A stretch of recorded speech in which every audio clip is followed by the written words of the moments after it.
That beep sound is continuously in our head, even while we are sleeping. That beep, beep, beep, beep, beep, that casualty noise, the ICU noise, that continuously goes in our head, in our ears, every time, every day.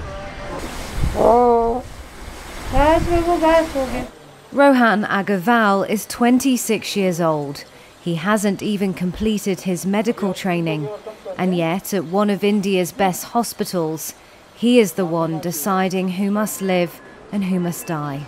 India's healthcare system is teetering on the verge of collapse. The WHO says India accounted for nearly half of the COVID-19 cases reported worldwide last week.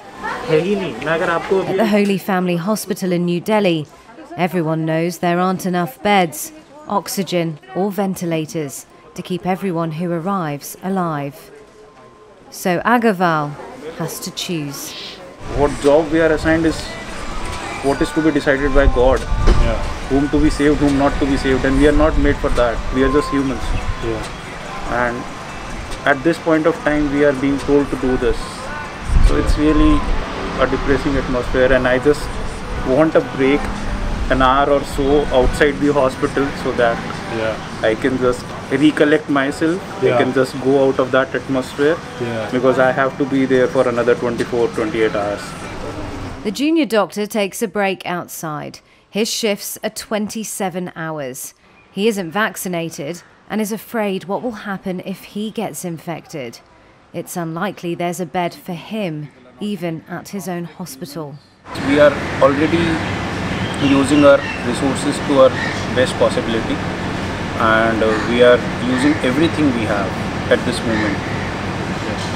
From basic level to the top level, everybody is working day and night.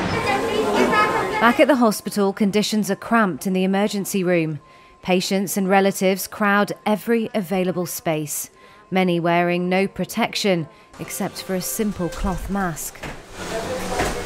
When Aggarwal began his shift around 9 a.m, there were 4 bodies in the area where staff removed their protective equipment. One man was even laying in a storage area, surrounded by bins of medical waste. His relative is the one dragging in a new oxygen cylinder. Hi Sherry, how are you? Aggarwal began his shift making the rounds of the general COVID wards. Along with a senior colleague, he's responsible for 65 patients and only has a maximum of 3 to 4 minutes for each one. He then heads to the emergency room, where he has to decide who gets in and who doesn't. If a patient doesn't need oxygen, then usually they are turned away. For some patients, they've already tried 15 to 20 hospitals. 74-year-old Karuna Vadhera is in critical condition, but there are no free ICU beds. Aggarwal tells her nephew she might die at any time, and they need to find a bed in another hospital. 5 family members are searching Delhi. No one has found a bed.